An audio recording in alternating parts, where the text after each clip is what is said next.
I had been married to my best friend's brother for half a year, yet Adam and I had never even shared the same bed. Frustrated, I grabbed my phone and called my best friend Chloe. "I can't do this anymore," I said. "I want to divorce your brother." To my surprise, Chloe suddenly burst into tears on the other end of the line. "I can't take it anymore either," she cried. "Tomorrow, I'm divorcing your brother too." Her words left me stunned. For a moment, I almost forgot that both of us had married each other's brothers. Thinking it through, I realized her situation might actually be worse than mine. After half a year of marriage, she still hadn't even gotten to know her husband's body. At least I'd seen mine once. I sighed, feeling a strange sense of solidarity between two women sharing the same miserable fate. "Sweetheart," I said, "let's meet at the Bluebird Bar tonight. We'll find a handsome male model and get a little hands-on experience."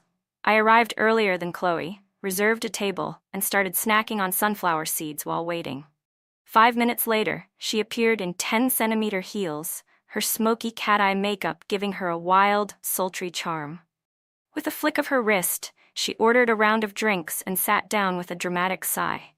Leaning closer, I whispered, "So what's going on between you and my brother?" We knew each other too well. As soon as I asked, she raised an eyebrow and shot back. "What about you and my brother?" Neither of us wanted to back down. I let out a long sigh. "He doesn't even let me sleep," I said helplessly. Chloe and I had gotten married just one day apart. At first, I only knew she had an older brother who worked as a doctor, but I had no idea what he looked like, until the day I got so angry at a client that I developed a breast lump and had to go to the hospital for an exam.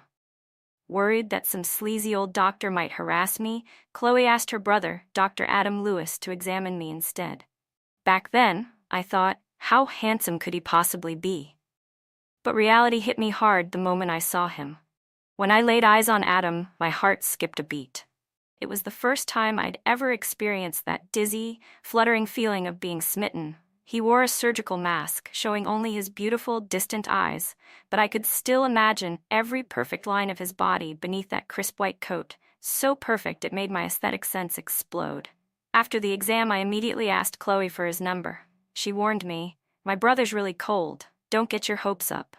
I grinned and said confidently, "No one can resist me." And then, reality slapped me. Hard. During the time I tried to pursue him, I texted, "Dr. Lewis, what did you eat today? Duck?" It took him a full day to reply, "No duck, I had goose yesterday." I was so annoyed that I decided to take direct action. I asked Chloe to help me set up a movie date with him. It was a horror film.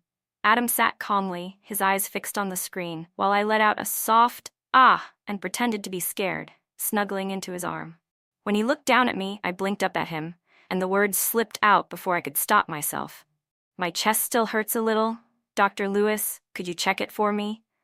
I thought my tone was perfectly helpless and sweet, just like those fragile girls in Japanese dramas.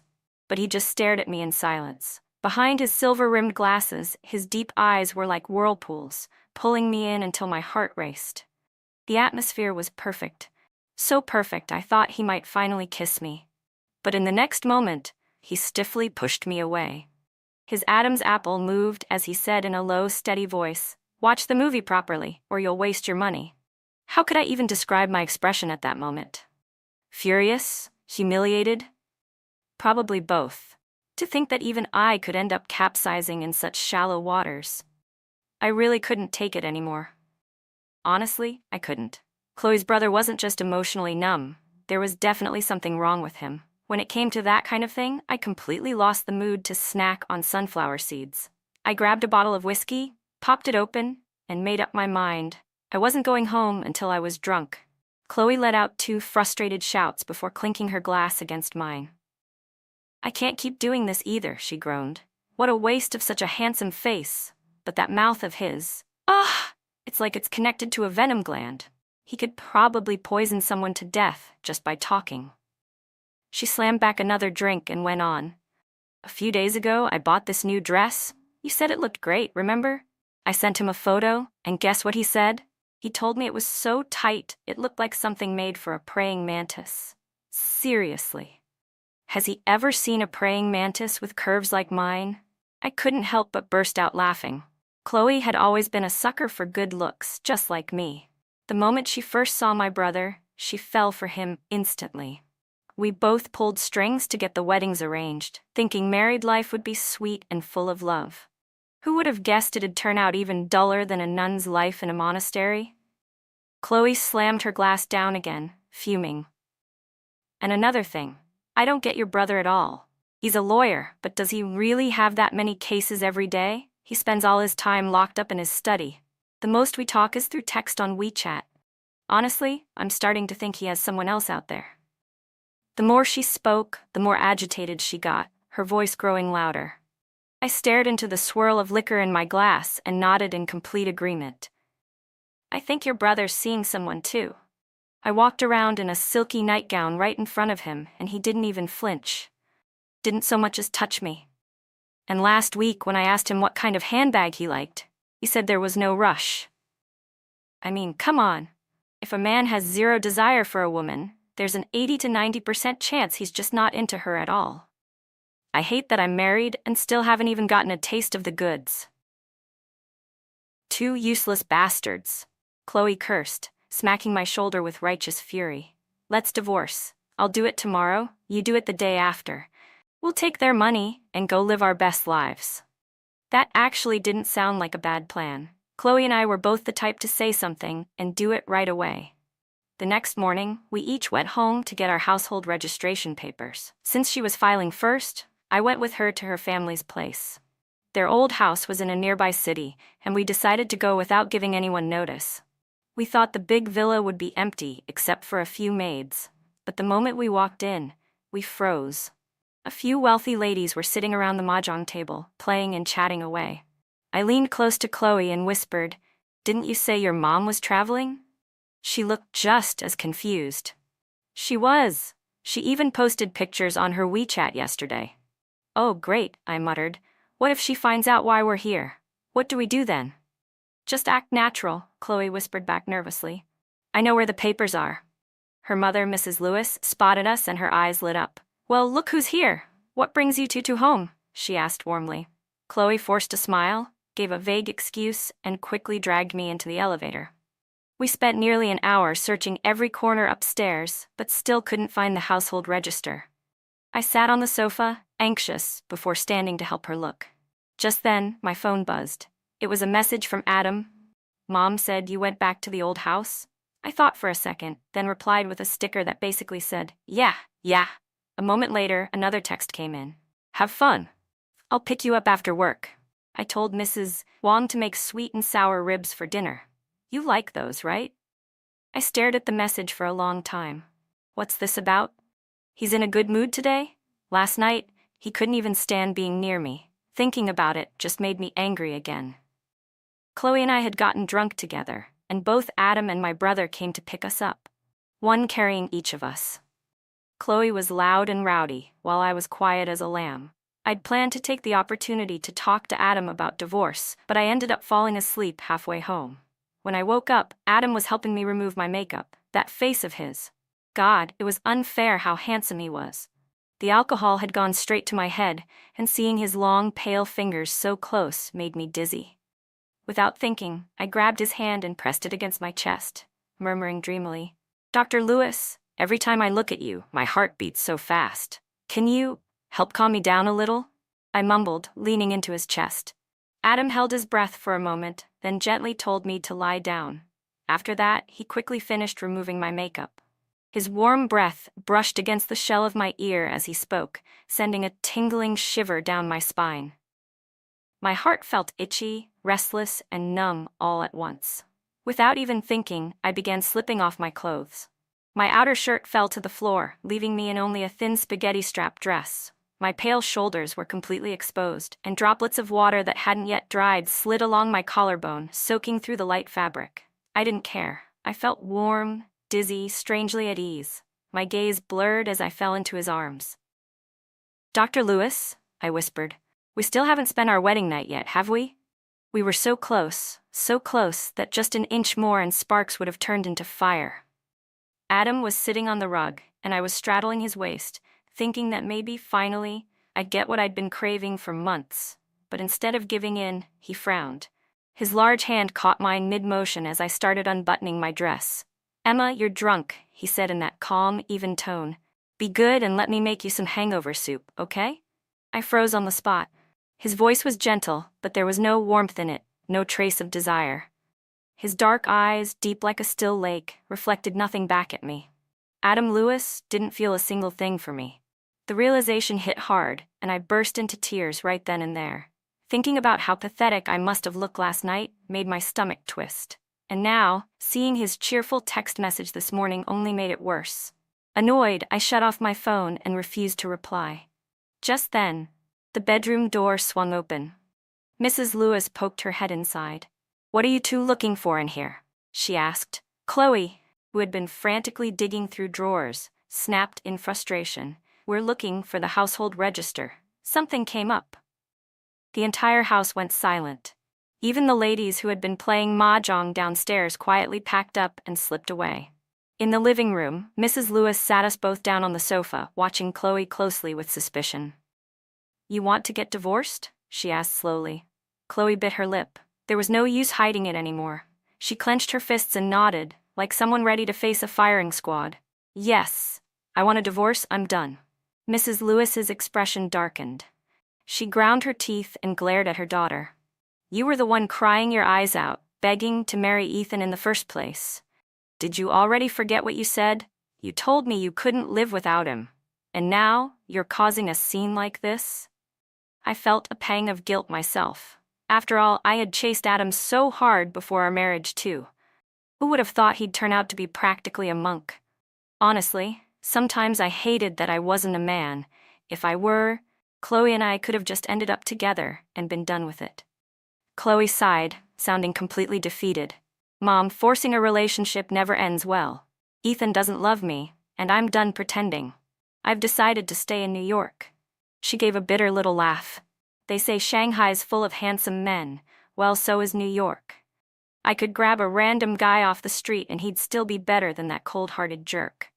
As soon as she finished speaking, a tall figure appeared at the door. My brother, Ethan Cole, came rushing in. Normally he was the picture of a polished lawyer, sharp suit, perfect posture, but today his tie was loose and his expression was tense. "Chloe," he called, his voice low and tight as he walked up to her. "You want a divorce? Out of nowhere? Why?" One message in the family group chat was all it took. Within minutes, everyone showed up. And then, Adam walked in. The moment he entered, I felt my body tense. His cold aura filled the room as he came to stand beside me. I didn't say a word. Instead, I subtly took a small step back. Adam leaned down slightly, his eyes quietly scanning my face. "Do you feel sick?" he asked. I said nothing. "No, not sick. Just nauseated from looking at you," I thought bitterly. The tension in the room thickened. Ethan's brows furrowed as he tried to step forward and pull Chloe into his arms, but she shoved his hand away. "Don't say another word," she said sharply. "I've already made up my mind." Her eyes were full of resentment as she glared at him. "Go back to your piles of case files, Mr. Lawyer. You and your sharp tongue deserve each other." With that, she snatched the household register off the table, grabbed my arm, and turned to leave. But before we could take another step, Adam caught my wrist. His deep voice rumbled softly behind me. "Chloe, marriage isn't a game," Adam said evenly, his deep voice cutting through the chaos. "And don't drag Emma into your mess." Chloe turned to glare at her brother, completely speechless for a moment.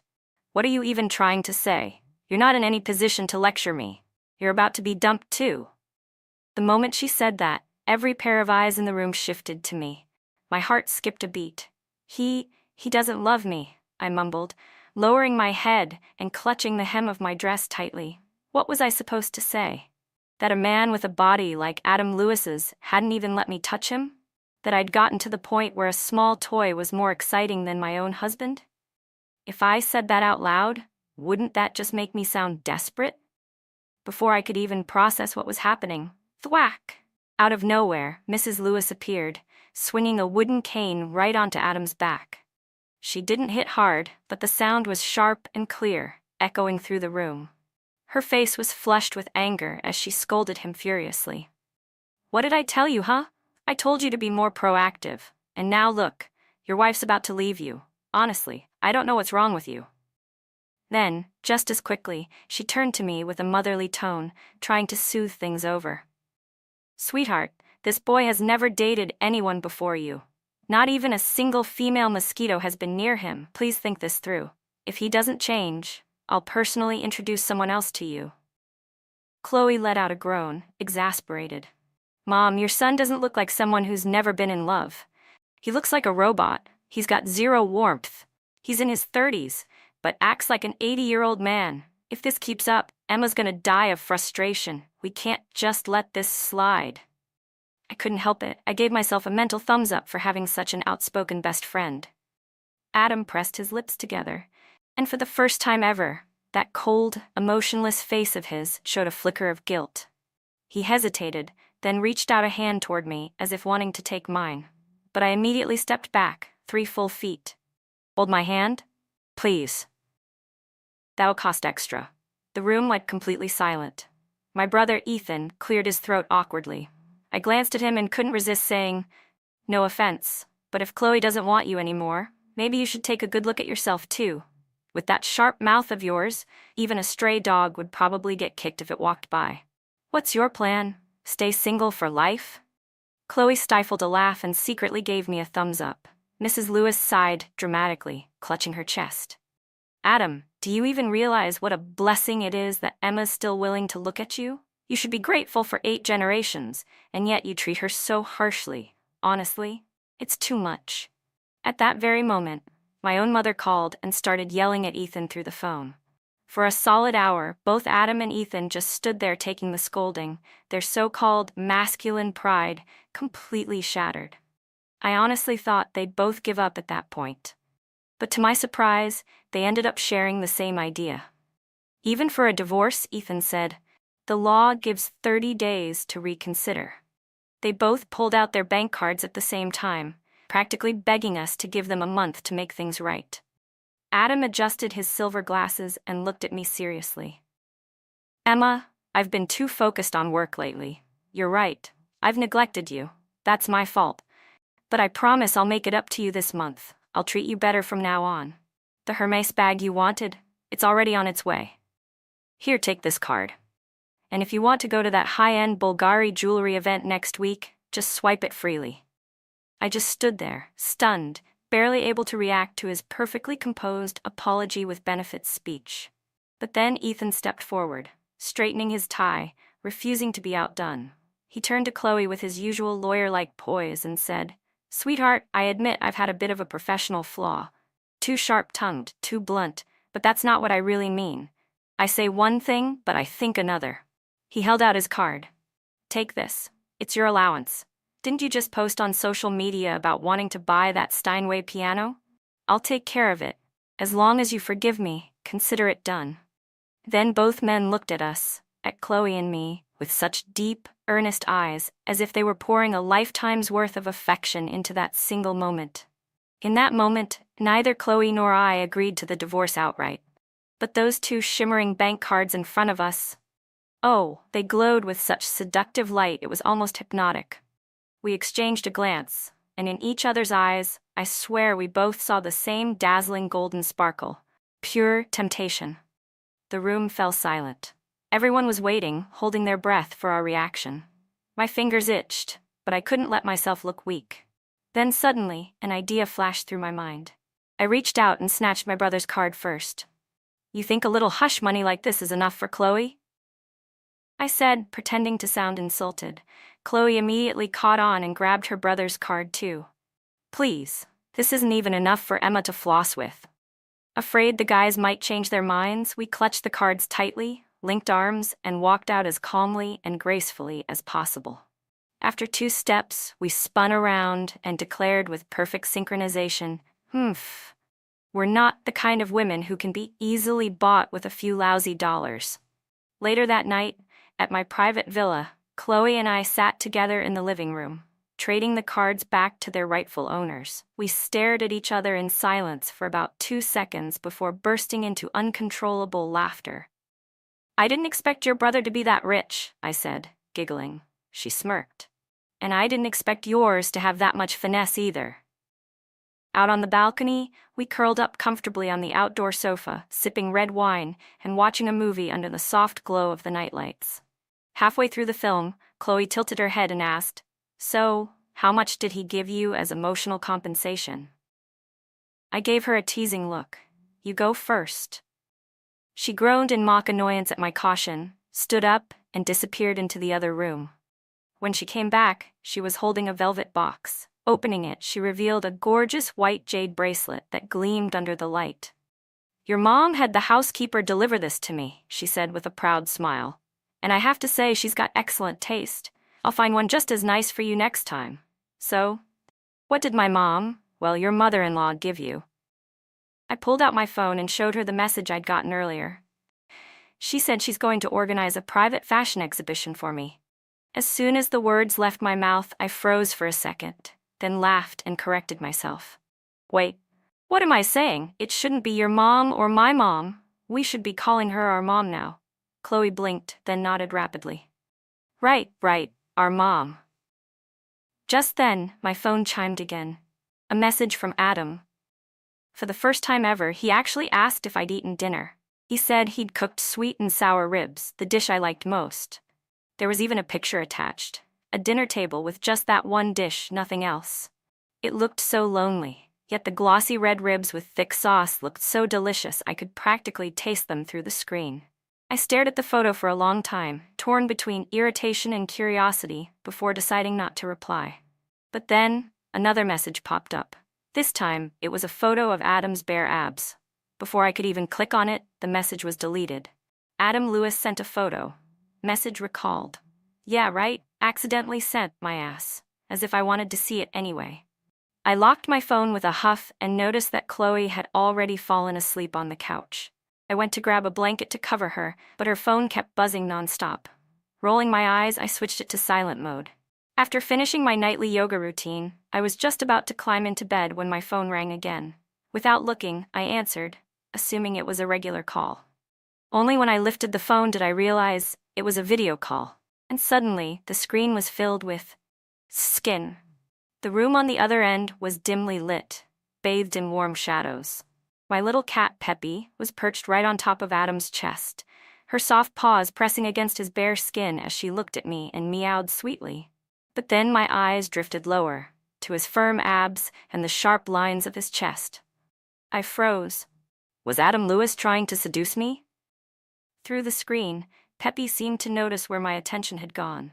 With perfect timing, she hopped off his body, just as Adam casually tugged down the gray silk blanket that had been draped over his hips, revealing the sharp V-line of his perfectly sculpted abdomen.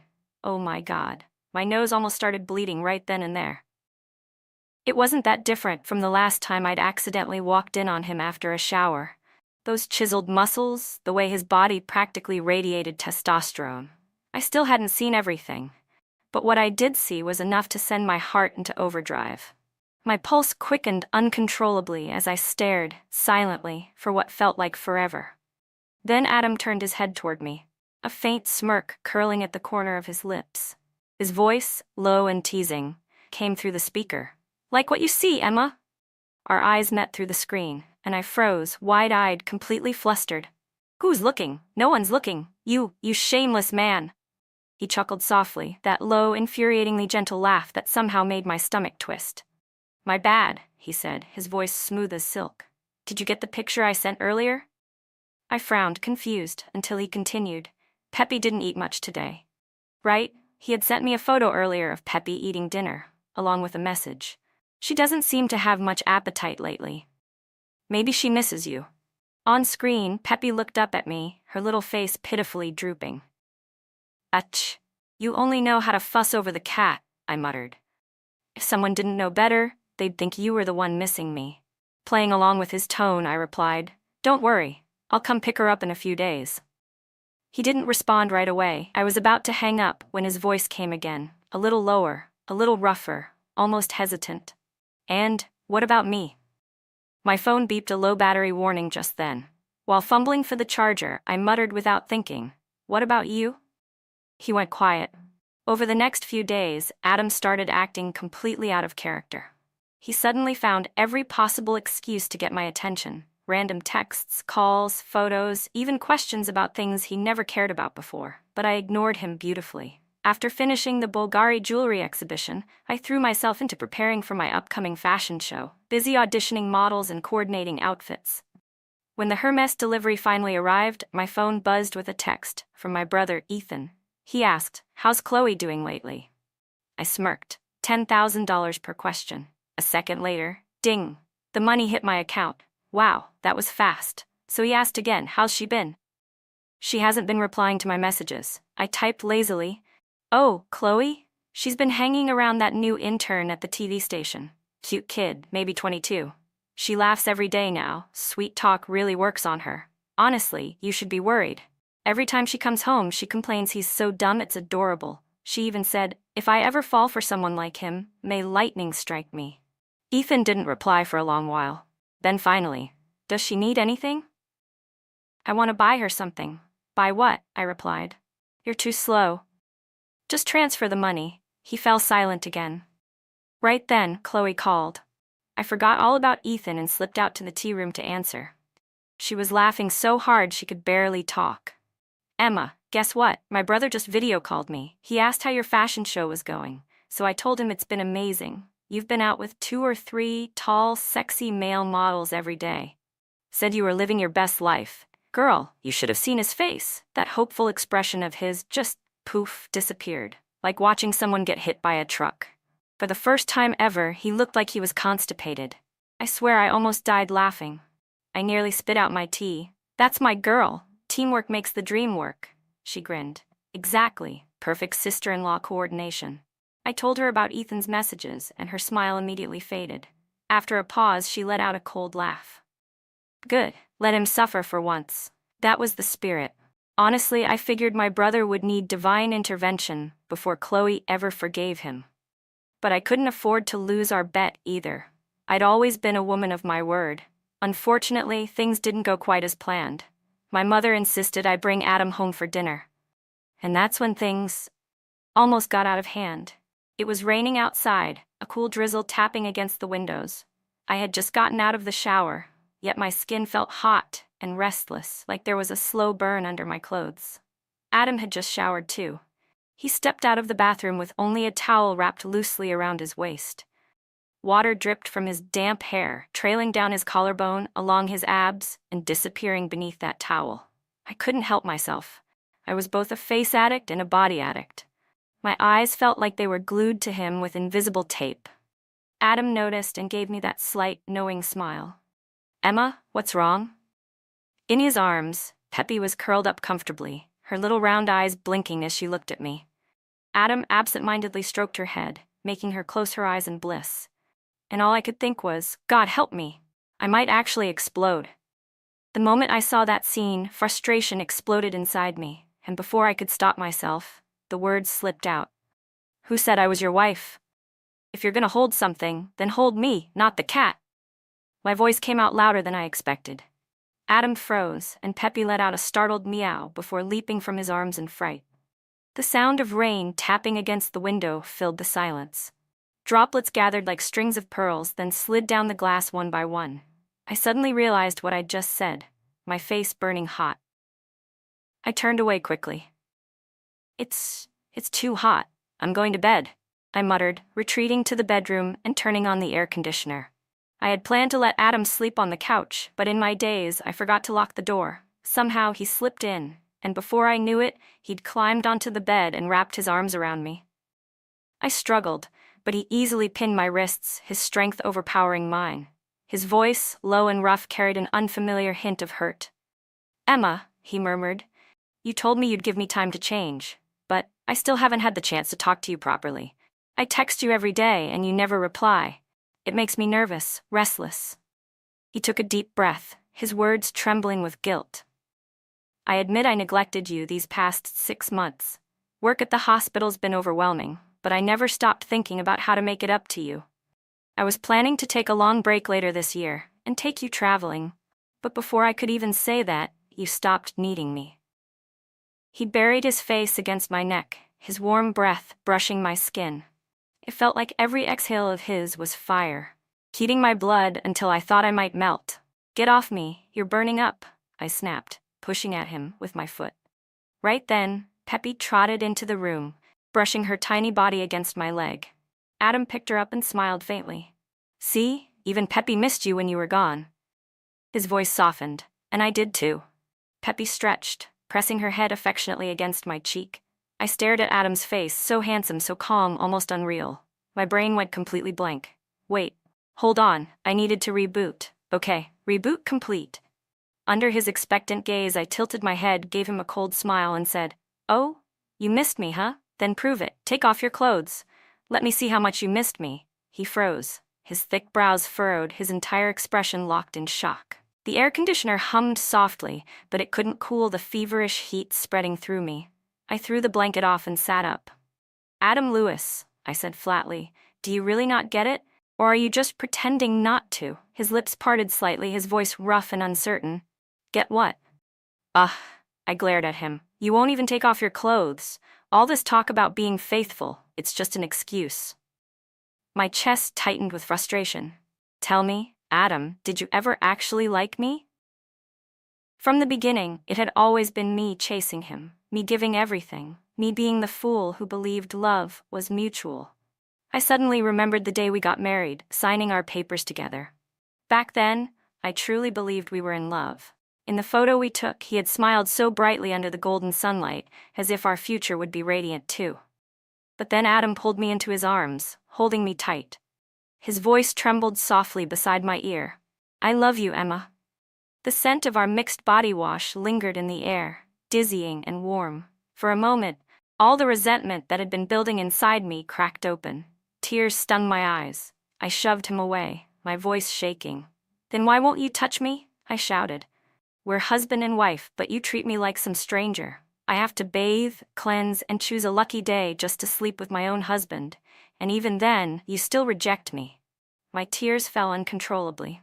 I'd sworn after that drunken night that I'd never cry over feelings again, that only money was worth losing sleep for. Yet here I was, crying for this infuriating man. I turned away, exhausted, fumbling with the buttons of my nightgown. Get out, Adam. I don't want to see you right now. For once, he seemed to realize something was off. Did you drink the chicken soup my mom made tonight? How should I know? It tasted good, so I drank it, I muttered. He reached out, his fingers brushing my cheek. His voice was low, worried, but carried an odd, suggestive edge. Emma, do you want to go to the hospital? Or should I help you here? Even as he asked, his tone made it clear. He wasn't just talking about medical help.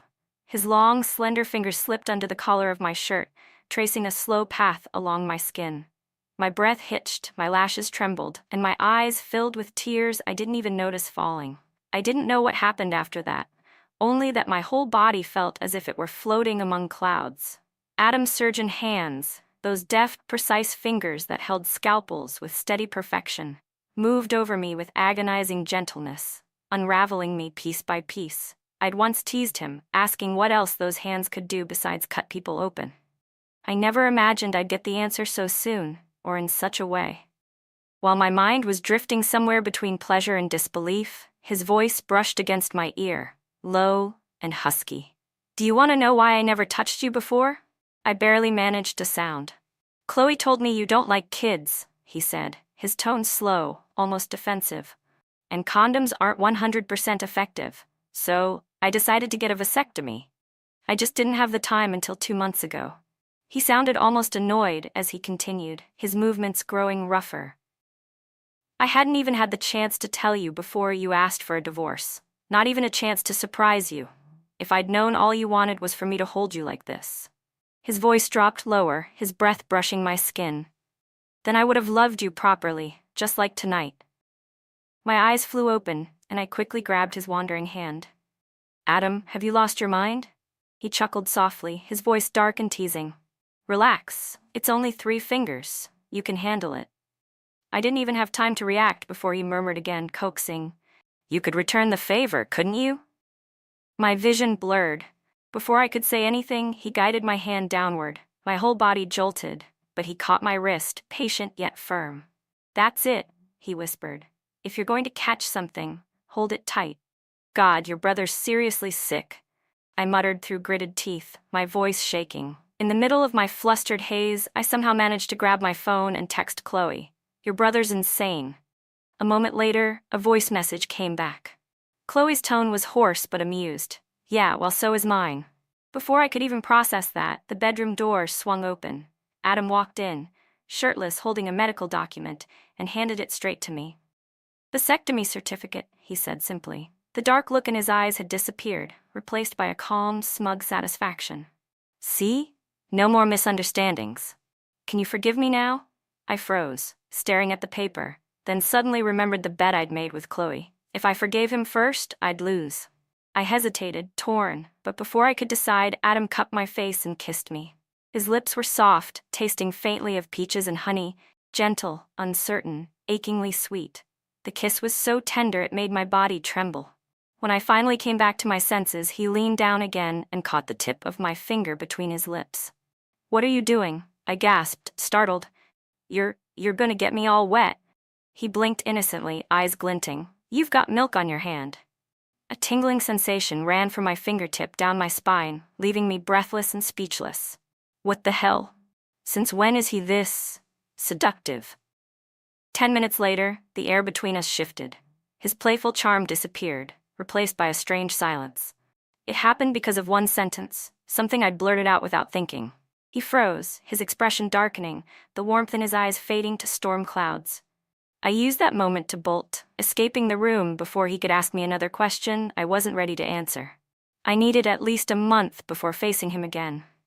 Recently, though, something had felt off. Chloe suddenly stopped letting me drive her to work. She barely came back to the villa anymore. This morning, while I finally had the chance, I confronted her directly.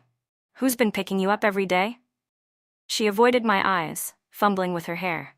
Please, look at me. Do I look like the kind of woman who can't find someone to drive her? As she spoke, she helped me choose a handbag, slung it over my shoulder, and gently pushed me toward the door. You're busy with your new collection, right? Go on, get to work. Something about her tone didn't sit right. Weird. Way too weird. Who was picking her up? Don't tell me. My brother? No, that would be impossible. Chloe would never let herself be humiliated like that, more than I already had been. Just then, my assistant called, to say someone was waiting for me. I pushed the thought aside, grabbed my things, and headed to the car. As my vehicle rolled out of the garage, I didn't notice the familiar black Maybach parked quietly behind the gate, its tinted windows glinting under the morning light. The car had stopped right in front of my studio's gate. When I arrived, I couldn't believe who my assistant had been talking about. It was Adam. Honestly, lately he'd been like a ghost, lingering everywhere, showing up wherever I went, impossible to shake off. And now, here he was again, having his driver carry in bag after bag, trying to bribe my employees with gifts. Even from a distance, I could hear his cheerful voice. That's right, my wife is both gorgeous and talented. If I managed to marry her, I must have saved the entire galaxy in my past life.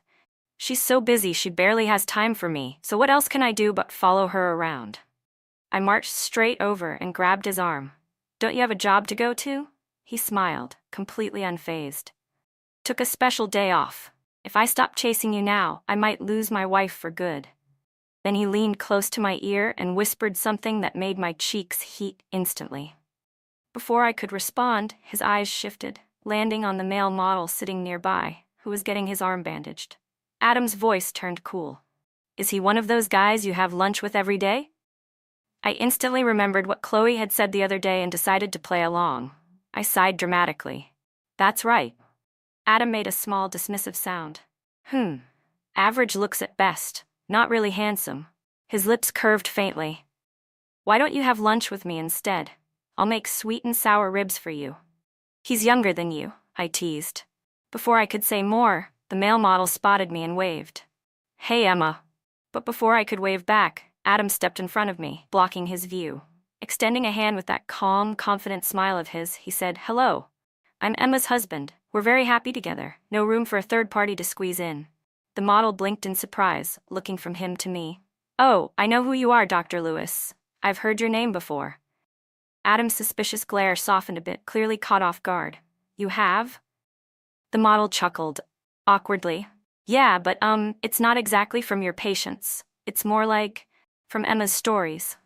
The faint smile on Adam's face vanished instantly. But it's all compliments, I swear, the model added quickly. She always says you're amazing. Adam's expression thawed again. He patted the guy on the shoulder with exaggerated seriousness.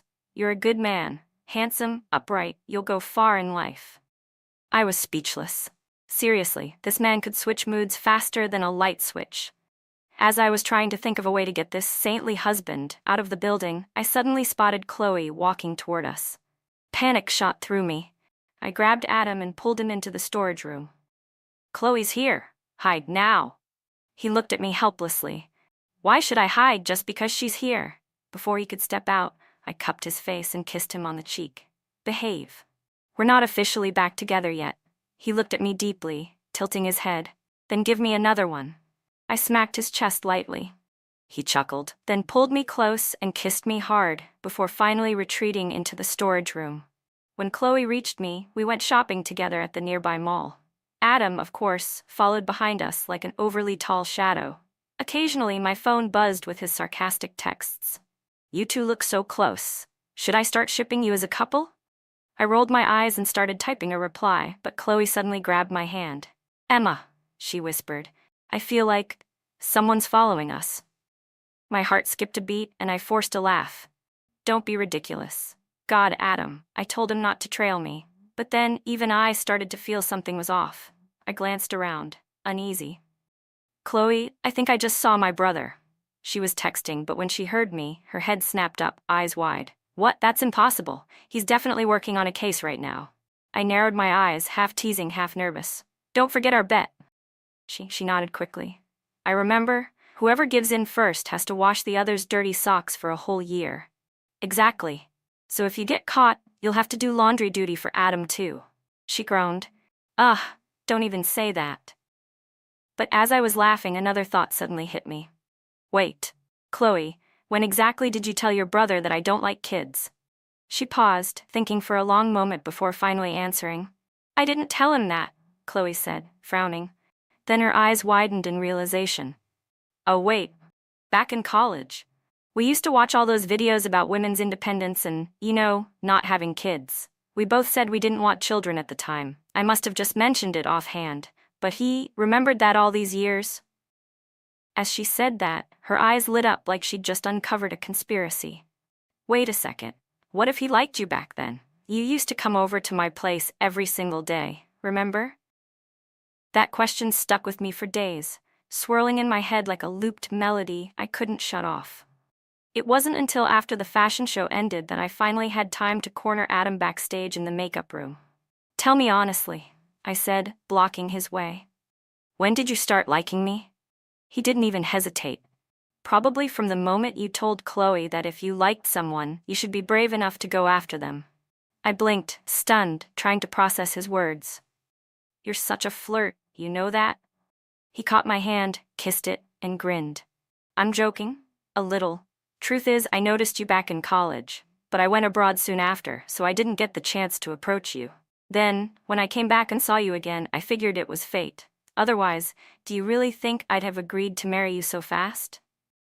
I thought back to how cold and aloof he'd been when I first chased him. How he'd made me grit my teeth in frustration. So you were just pretending to be shy? Unbelievable. Adam chuckled softly, leaning close until his breath tickled my ear. Back then, I was so nervous I could barely move. You didn't notice? Nope, I said, pouting. Not at all. I was about to scold him when he suddenly tilted my chin up and kissed me. His tongue slipped past my lips, tracing my mouth slowly, sending electric chills down my spine until my knees nearly gave out. I didn't know how long we kissed before I ran out of air, trying weakly to push him away, when a sudden noise behind us made my blood run cold. I widened my eyes and gestured frantically for him to stop. Adam reacted instantly, yanking the curtain open, only for both of us to freeze. Standing in the doorway were Ethan and Chloe.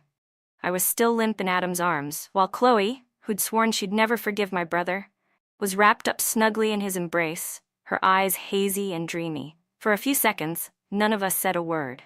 Well, the world had officially ended. The two men exchanged a knowing look and, without a word, quietly left us behind. Chloe and I stared at each other. Logically, I should have been embarrassed, but my best friend was even worse at hiding her guilt than I was.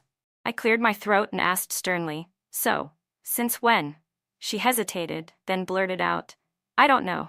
It just sort of happened. Your brother's actually pretty great. He's changed a lot. He doesn't talk harshly to me anymore. He's all sweet and gentle now."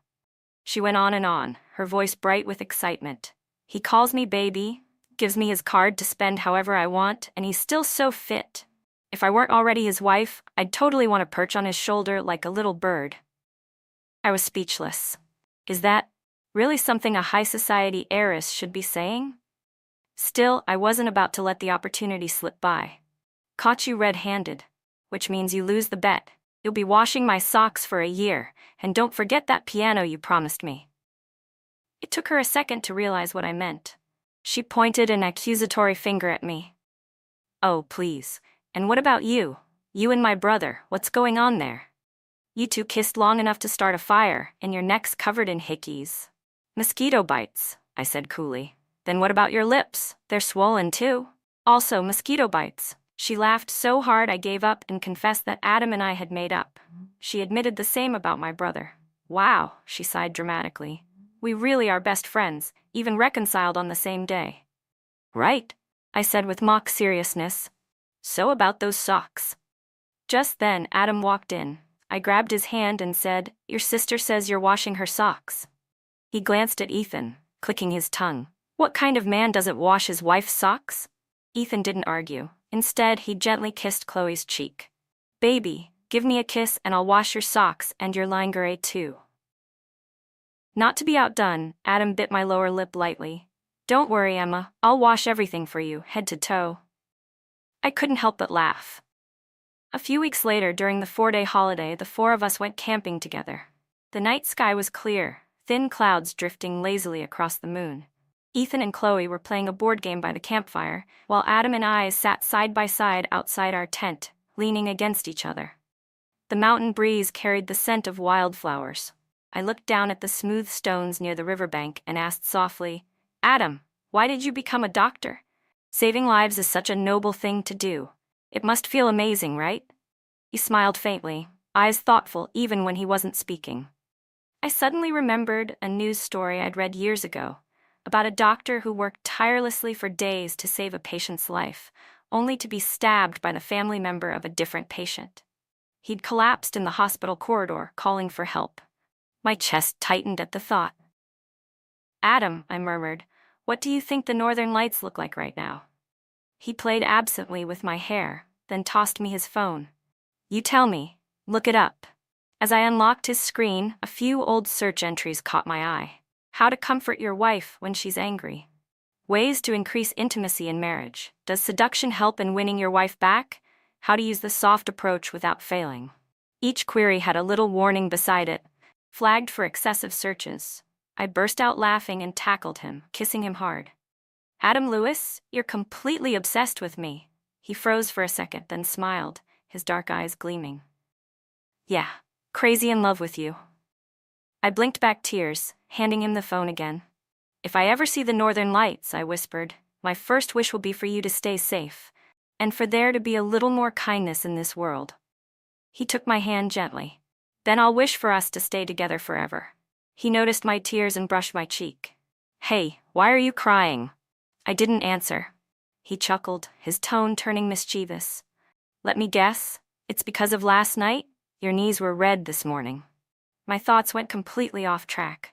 "It's your fault. That position was impossible for me. My back nearly snapped." He laughed. "Then tonight we'll try something different," he murmured, leaning close, his lips brushing mine. "I promise I'll be gentle this time."